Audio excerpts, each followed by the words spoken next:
Assalamualaikum warahmatullahi wabarakatuh. Baik, di video kali ini kita akan melanjutkan pembahasan mengenai Odoo ERP, yang mana sebelumnya atau di video sebelumnya kita membahas mengenai modul manufacturing. Dan sekarang insya Allah kita akan bahas mengenai modul sales atau modul penjualan. Oke, di sesi kali ini kita sudah masuk ke sesi 7 ya, dari mata kuliah administrasi dan konfigurasi sistem enterprise.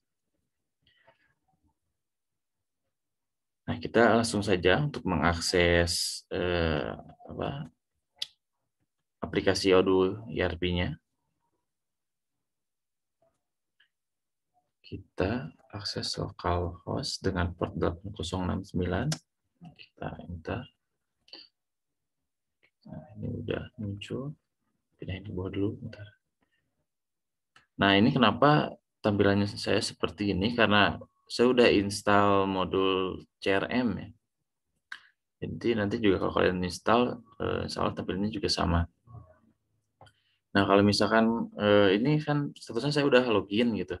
Berarti pas masuk dia nggak minta login lagi gitu. Kalau kalian mungkin nanti harus pilih dulu database dan lalu login ya, memasukkan username atau email dengan passwordnya.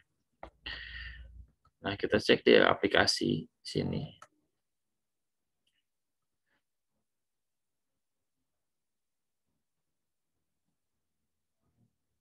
Oke. Nah, di modul atau modul yang tersedia di Odoo ERP, di sini kalian sort ke kategori penjualan.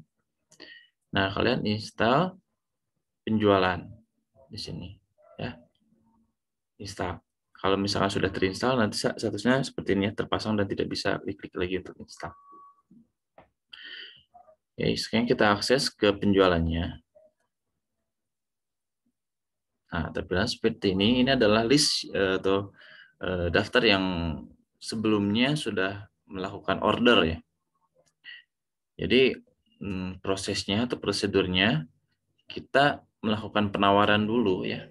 Karena ini enterprise levelnya.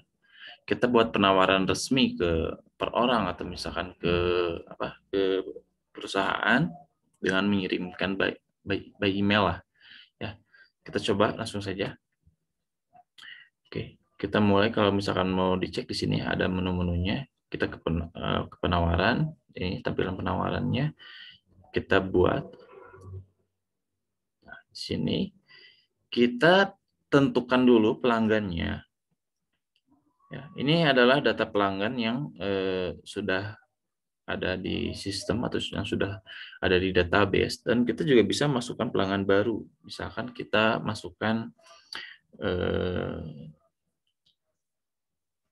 misalkan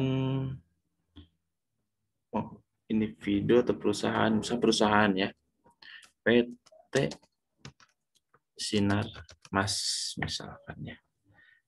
Oke, ini adalah ini saja lah.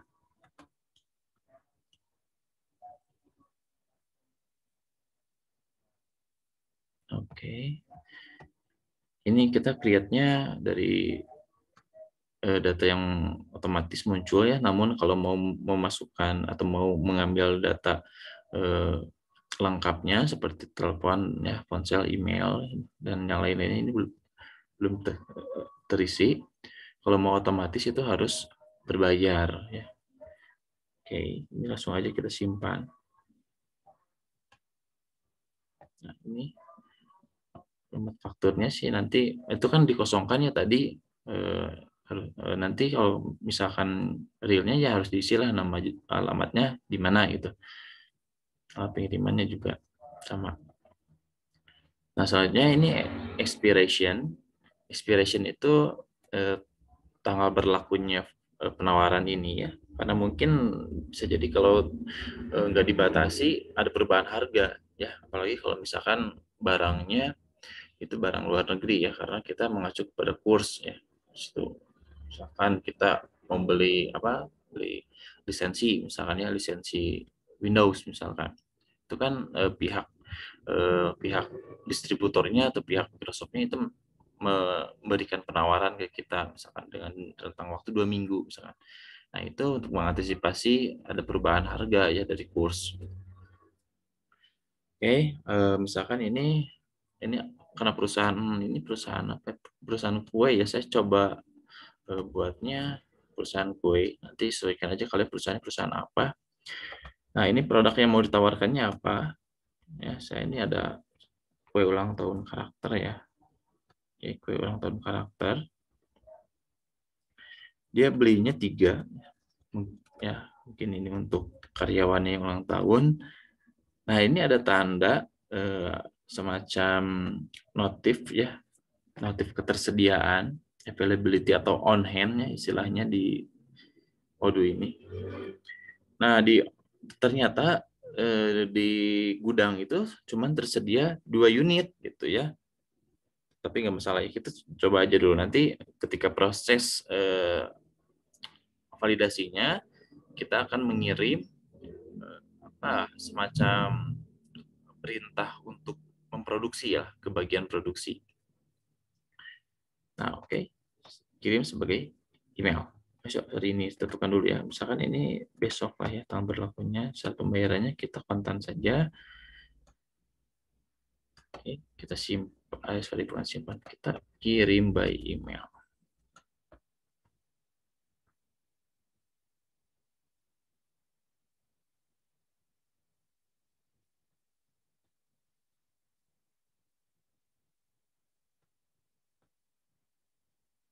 Nah, kenapa muncul seperti ini? Karena tadi pas kita mau menambahkan pelanggan, itu kita tidak masukkan alamat emailnya.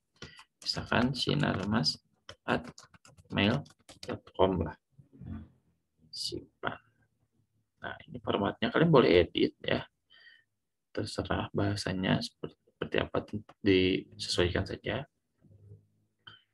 Oke, udah sepertinya kita tinggal kirim.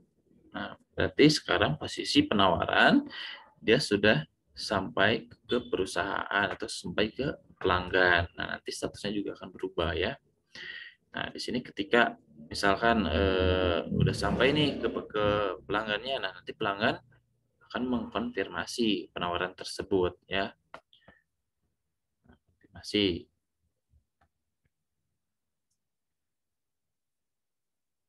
Oke, nah dikonfirmasi di sini kita ada nambah lagi field ya, sudah terkirim dan telah difakturkan. Nah, di sini barang belum dikirim dan belum difakturkan untuk transaksi ini. Kita coba buat faktur. Regular invoice. Kita coba.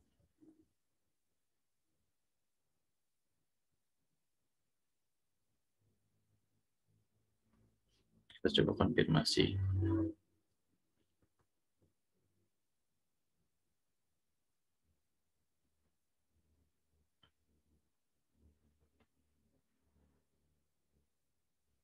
Nah, pembayarannya. Case. Klik payment.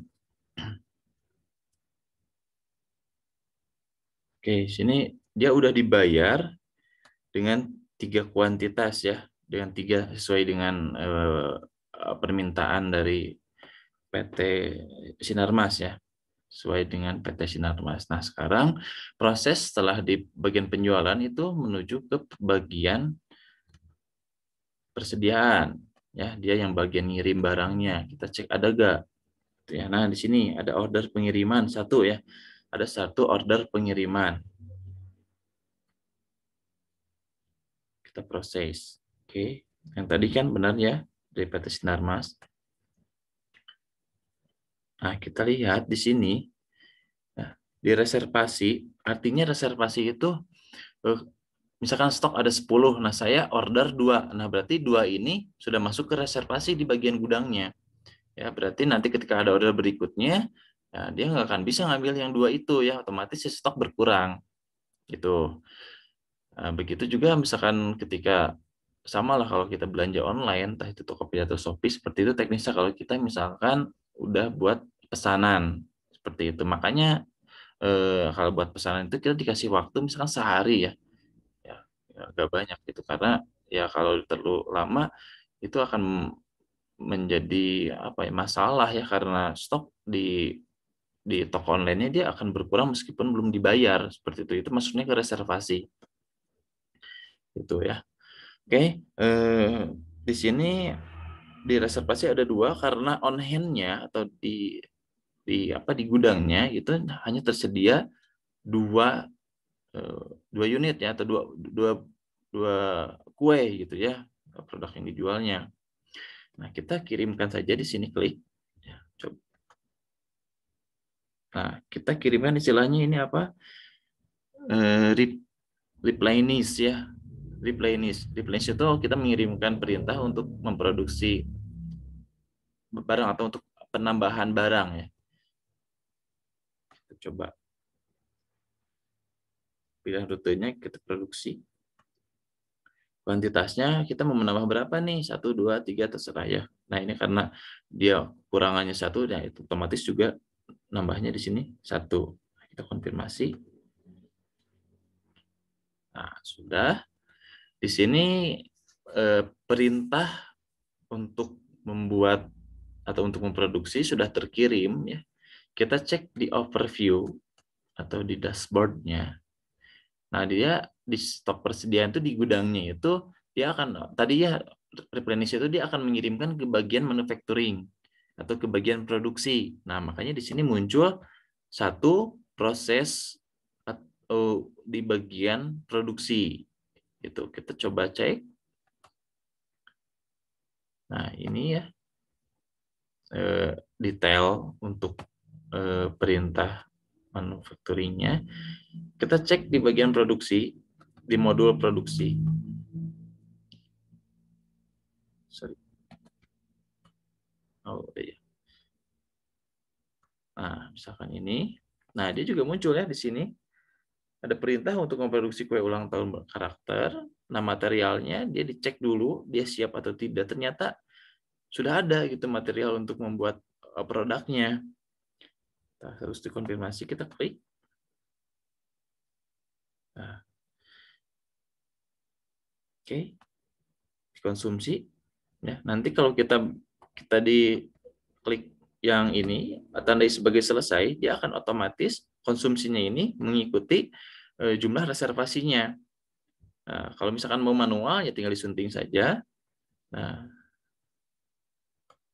ini kalian diubah saja angkanya. 1 misalkan. Itu. Ya.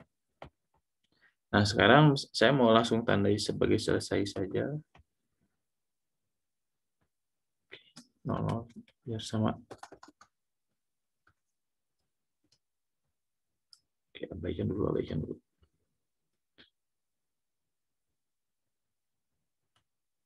Oke, kita tandai sebagai selesai.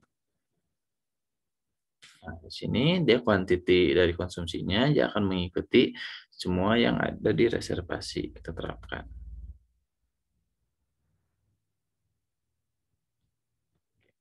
Sudah ya. Kita cek di produknya. Nambah. Kalau jadi 3, nah ini sudah jadi 3. Awalnya kan 2, terus ada permintaan 3. Nah, gitu dia langsung minta proses produksi. Nah, sekarang kita balik lagi ke penjualan yang tadi. Yang ini. Sorry, bukan penjualan, ke bagian pengiriman. Ya, stok persediaan. Nah, dia nggak ada lagi nih proses manufacturing, tapi di order pengiriman dia masih ada. Kenapa ya? Karena belum selesai gitu kan tadi yang si PT Sinarmas itu yang minta tiga kue. Oke, di sini kita tinggal klik. Nah, di sini sudah tidak ada icon warna merah lagi, berarti dia udah oke. Dia permintaannya 3, dia tersedia 3, nah selesainya 0. Kalau kita validasi, ya, nah selesainya itu nanti jumlah selesai dia akan mengikuti jumlah reservasi, ya. Kalau mau kalian misalkan kirimnya sebagian-sebagian, berarti nanti ini kalian kirim 2 dulu. Nah, nanti yang satunya itu ada di back order atau pengiriman apa istilahnya back order itu ya. Jadi kalau kita udah ngirim, nah nanti kita kirim selanjutnya barang sisanya, itu namanya back order. Kita langsung aja kirim 3 ya. Kita validasi.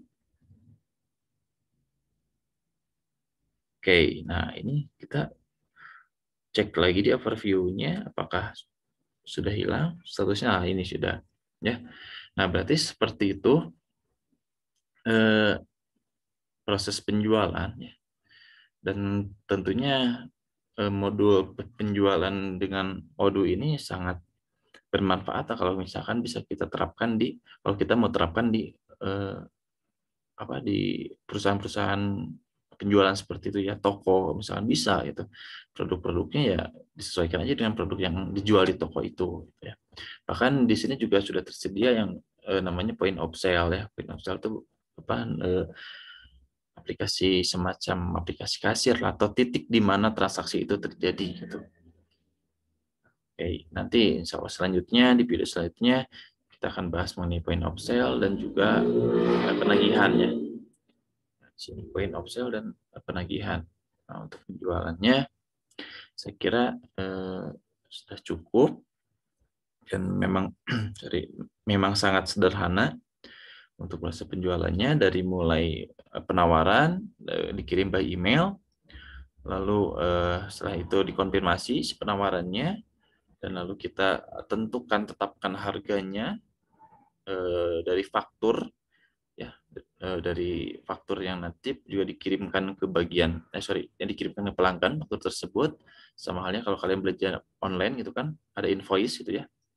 Lalu si invoice tersebut statusnya masih belum lunas ya, nanti dikonfirmasi pembayaran ya, di bagian penjualan konfirmasi pembayaran, bayar sekian misalkan, maka ada label status lunas, maka muncul kalau sudah lunas muncul di bagian stok persediaan di sini ya, di bagian inventory ya. Bagian inventory itu ya termasuk bagian pengirimannya juga gitu.